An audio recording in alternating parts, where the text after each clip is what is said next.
Tonight, unidentified flying objects. We continue to assess every threat or potential threat unknown. The fourth shoot-down of an aerial object over Lake Huron, raising more questions than answers. And pray for sure. Survivors of the massive earthquake in Turkey and Syria in desperate need of aid and relief supplies. Plus, this is what I would categorize as highly suspicious. The computer network failure that grounded all U.S. air traffic earlier this year. All this and more tonight on Faith Nation.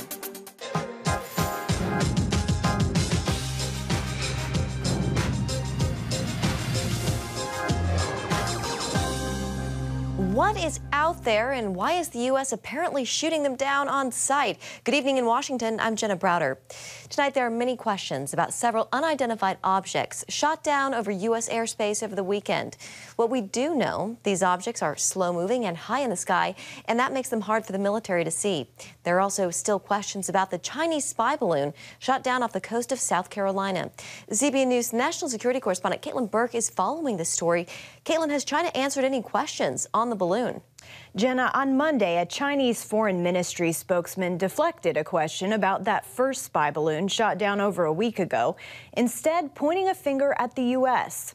He says over the last year, the United States has sent a dozen spy balloons illegally into Chinese airspace, calling the U.S., quote, the world's most habitual spy and surveillance empire. The White House swiftly denied China's accusations. National Security Council spokeswoman Adrienne Watson tweeting that Beijing is scrambling to do damage control, calling the claim about the U.S. government operating surveillance balloons over the PRC false. Meanwhile, officials are working to recover and analyze the three objects shot down over the weekend, one off the coast of Alaska, another over Canada, and Sunday afternoon from over Port Huron in Michigan. In light of the People's Republic of China balloon that we took down last Saturday, we have been more closely scrutinizing our airspace at these altitudes, including enhancing our radar, which may at least partly explain the increase in objects that we've detected over the past week. U.S. officials say those three weekend objects are different from the spy balloon, smaller in size and carrying no apparent payload. As far as specific shapes, we've got to get our hands on those to see fidelity and detail of shape, how they get airborne, do they have propulsion? All of those things are still to be determined. General Glenn Van Herk, head of NORAD and U.S. Northern Command, says the U.S. isn't currently tracking any other objects, although he made clear what would happen if more are discovered. Anything that approaches North America, if it's unknown, I'm going to go identify it and assess, is it a threat? If it is a threat, I'll shoot it down. On Capitol Hill, responding to the threat posed by China remains an area of bipartisan cooperation in this divided Congress. We're going to probably be able to piece together this whole surveillance balloon and know exactly what's going on. So that's a huge coup for the United States. We've got a whole lot bigger problem with China than the spy balloons. I mean, this is a problem. Their military continues to grow and expand. They're continuing their Belt and Road Initiative all over the world, where they're trying to create a dominant world economy. This is a problem for the United States, and we need an administration to stand firm to China. National Security Council spokesman John Kirby is confirming China does have a high-altitude balloon intelligence program, and the U.S. has been monitoring it. Right now, it's not believed the program has the ability to collect significant intelligence, and the three objects shot down over the weekend are not considered to be a part of it. Little else is known about them at this point, as they've yet to be recovered. Jenna? All right, national security correspondent Caitlin Burke, thank you very much. And here with us now is Alex Ward, national security reporter with Politico. Alex, welcome. Great to have you with us this evening. Okay, so help us make sense of this. Three more flying objects shot down over the weekend. What is going on here?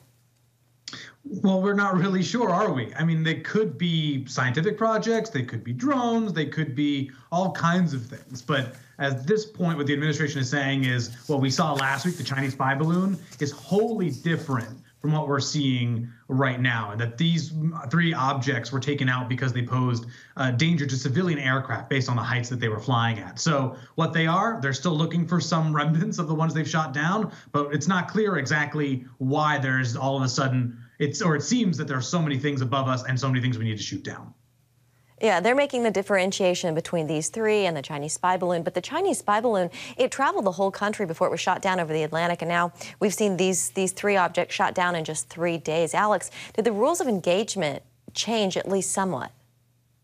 That's actually, the Defense Secretary Lloyd Austin said that's not the case. No policy has changed. That said, I've been talking to people on the Hill and people in the administration, and some would say that now, they have itchier trigger fingers, because why not shoot these things down if they do pose some sort of damage to, or some sort of danger, rather, to civilian aircraft, again, based on the heights that they were flying at. And no one really loses political points for being too aggressive. So at this point, this could be somewhat of an overreaction to the Chinese spy balloon, having let it traverse the U.S., granted for what they say were security reasons, or these are just objects that do seem to need to be shot down, and perhaps this was happening without much media attention for quite some time.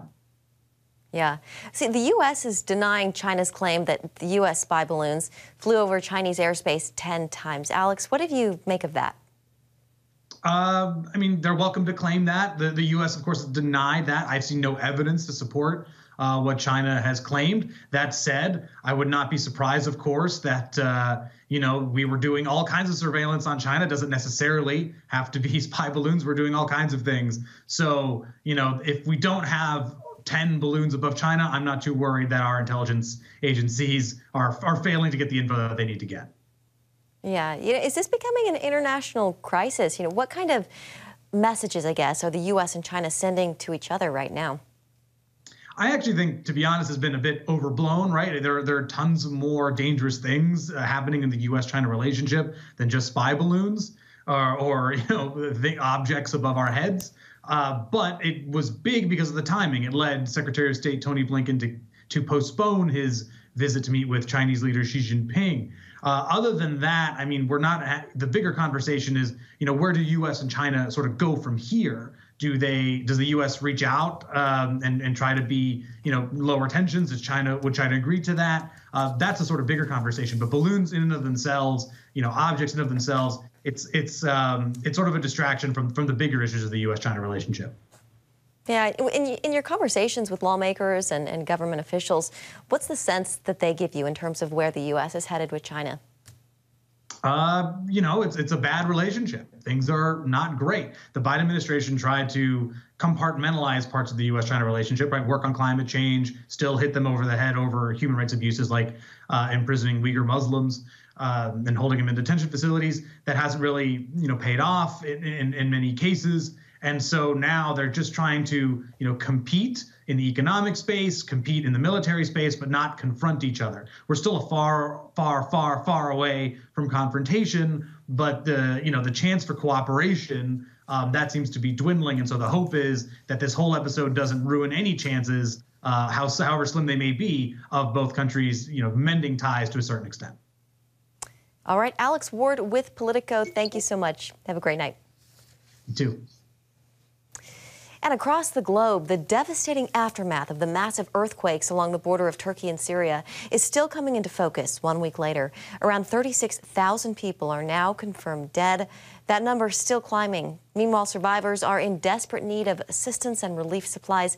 Middle East Bureau Chief Chris Mitchell is in Turkey and brings us this look at what CBN's Operation Blessing is doing to bring help and hope. Past midnight Saturday morning, Operation Blessing's Diego Traverso briefs volunteers to establish a relief plan. And we want to thank you guys for being here. We're here in the city of Adana on our way to the city of Hatay, one of the worst hit cities in the region. We're leaving about 1 o'clock in the morning. We're here at a gas station filling up with gas. The reason we're leaving so early is because what used to take 3 hours, because of the traffic now, takes about 9 hours. After about a 4-hour drive, the convoy reaches the city with a couple of hours to spare before the workday begins. After driving through most of the night, the team arrived here in Hatay, ready to unload about 10 tons of supplies and food. Today we're going to set it up a soup kitchen, hopefully 2 of them, one in downtown for the rescue teams and some of the people that got affected by the earthquake, and another one here in this neighborhood that is very safe. From here, we're going to be distributing hot meals to the most affected areas in this region. Traverso is a 10-year veteran of disaster relief and earthquakes, from Nepal to Haiti and to Indonesia. I never thought in 10 years of working in disasters that the magnitude of this disaster, the despair and the suffering is huge. And Operation Blessing, CBN, is here to support the victims. The volunteer team is multilingual, national, and generational in a united effort to help the people of Turkey. I always love this name because that's the thing. This is an Operation Blessing, and it's been a blessing to so many people. In the center of Hatay, a food distribution center is set up right across from some of the hardest hit areas. Providing their life, we can provide the peace they need. Here in the city of Hatay, you get a sense of the scope of the disaster.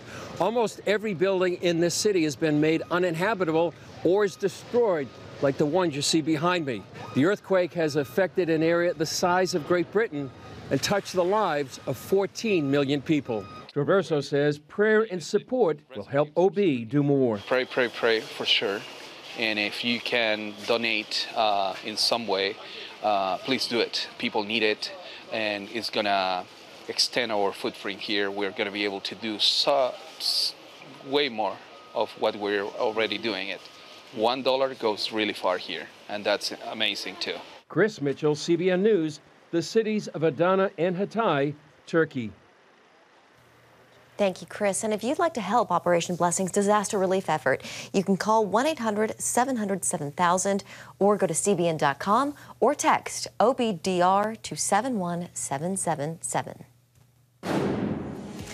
And coming up, toward a more perfect union, why a new book is promoting a return to American exceptionalism.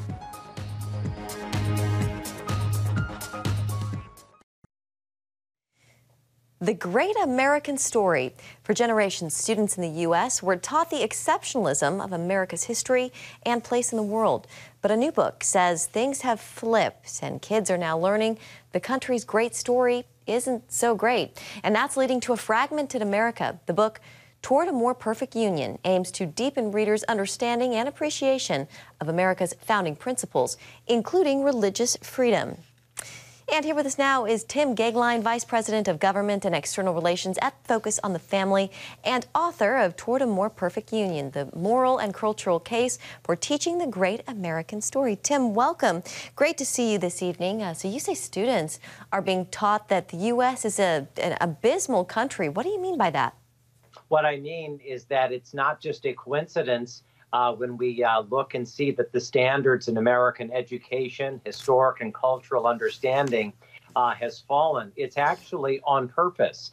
It began deeply in the 1960s and 70s. It gained an enormous amount of fuel. And now, Jenna, we find ourselves at a time when the rising generation of young Americans are culturally, historically, and constitutionally illiterate. How can the concept of American exceptionalism actually unify America, Tim? Well, the wonderful thing is that we are one country with one story.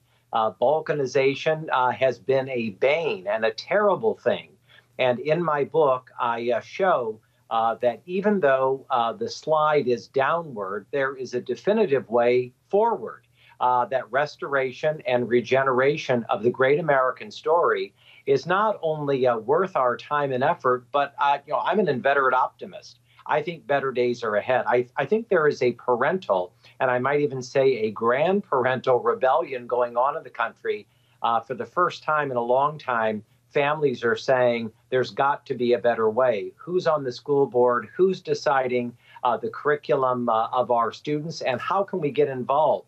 And I think those are all positive signs. And in Toward a More Perfect Union, I show why that is. The book aims to, deepen readers' understanding and appreciation of America's founding principles, among them religious liberty. Tell us about that, Tim. Well, I think that constitutional illiteracy is a very dangerous thing. And among the data that I share in the book, Jenna, is a trend line that is actually most disturbing, that we have a large percentage of Americans who do not know where religious liberty comes from. They don't know that the United States Constitution definitively defends it. And I think over a number of decades and years, what we have seen is we have seen a downward spiral of a fundamental understanding of our religious liberty and conscience rights. But as I say, something important is happening in the country. And I think people are understanding again for the first time that it's more important than ever that their children and their grandchildren understand what religious liberty is and why it's worth defending. Toward a More Perfect Union is the name of the book again. Tib Gangline, great to have you on tonight. Thank you, and congratulations on the book. Such a pleasure. Thank you, Jenna. Well, coming up, computer glitch or something more? Why one former CIA hacker has questions about the FAA incident that brought air traffic to a halt, and how to make sure it doesn't happen again.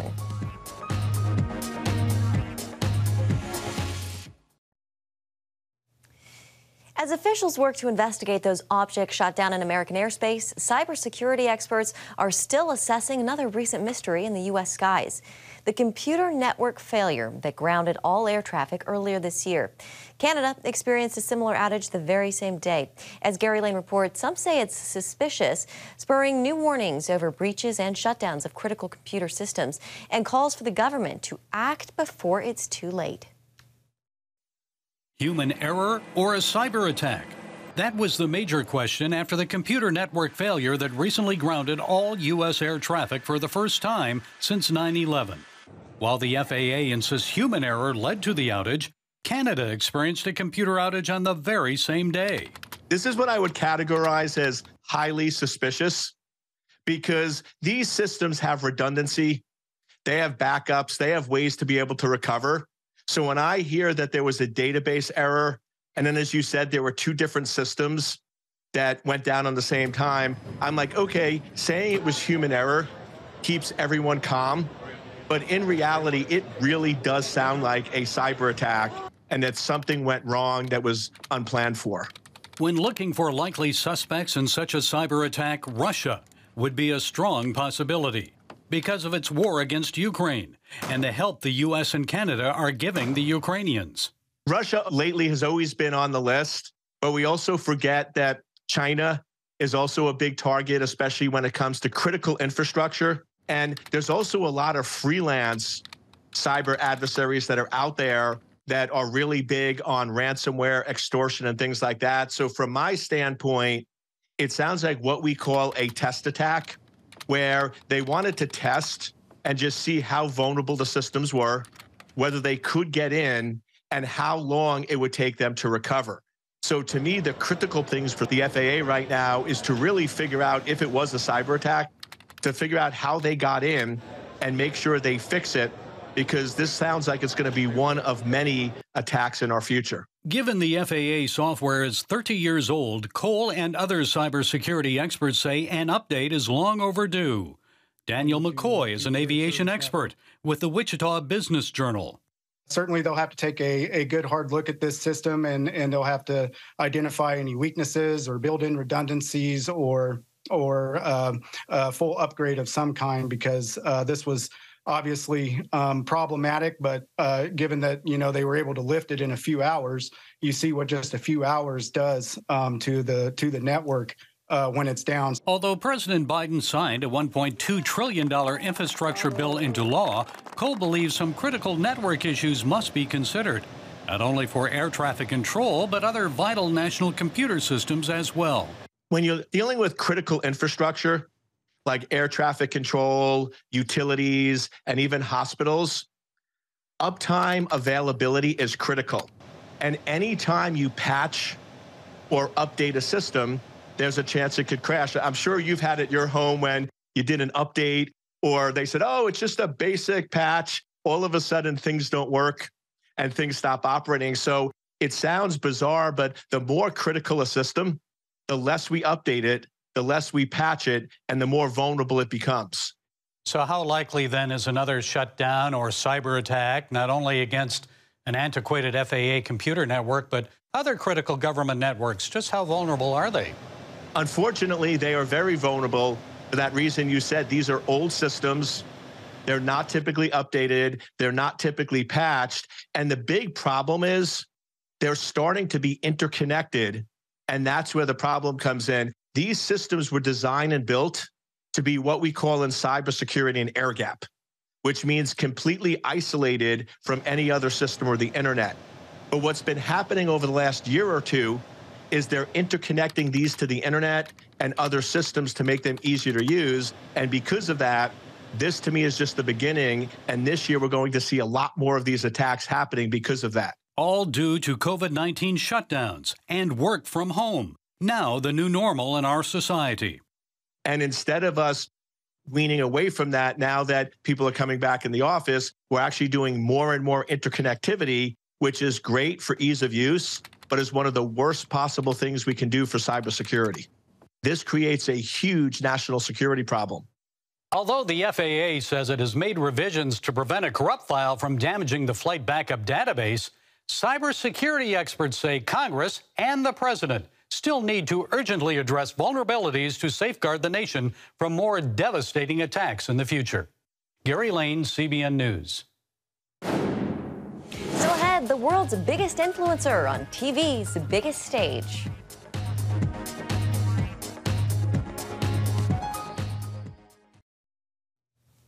Finally tonight, the Kansas City Chiefs are Super Bowl champions for the second time in 4 years, beating the Philadelphia Eagles 38-35 in Sunday night's game. But the Chiefs weren't the only winners, with several commercials scoring top ratings. Among the multi-million-dollar Super Bowl commercials, 2 ads promoting Jesus from the Christian campaign, He Gets Us. Together, the commercials ranked as the second most engaging Super Bowl ad, with messages to have childlike faith and to love your enemies. 'Cause I'm only human after all.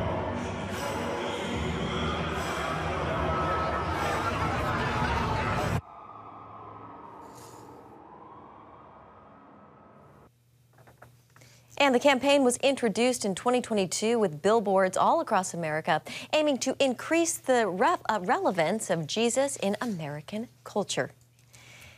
And we'll leave it there tonight. Thank you for joining us this Monday. Have a great evening. We'll see you right back here tomorrow.